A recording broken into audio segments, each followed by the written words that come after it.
If you'd have told me this was going to be our story, I would have said, you're lying. But it could happen to anybody. I mean, that's the thing. I think, hopefully you look at our family and realize, it happens to real people, good people.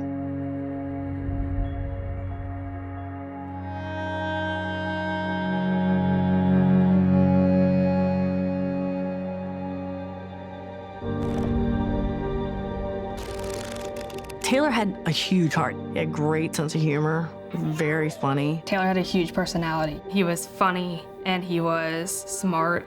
He could pretty much do anything he put his mind to and put the right level of energy and focus to. And as good as he was at tennis, I had aspirations for him to play in high school and even beyond high school if that was something he wanted to do. But unfortunately, his freshman year in high school, he was injured, and that all took a terrible turn for the worse.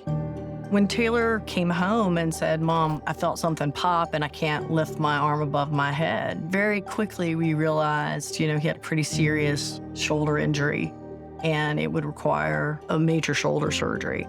I met with the surgeon and he said, the surgery went great.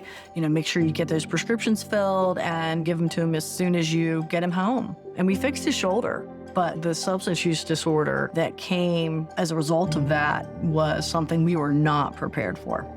Watching him struggle through his addiction was the most painful, terrifying, humbling experience. I felt completely helpless. It's like watching a train out of control going down the track and you're trying to stop it and there isn't a brake.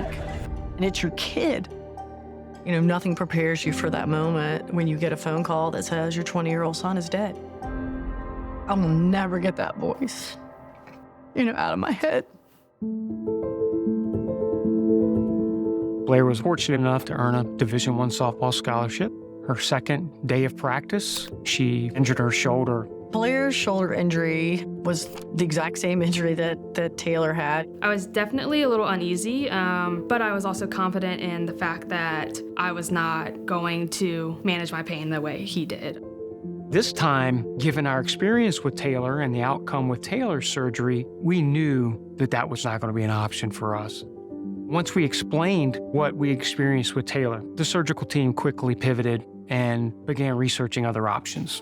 Each person is different, and they should be treated that way.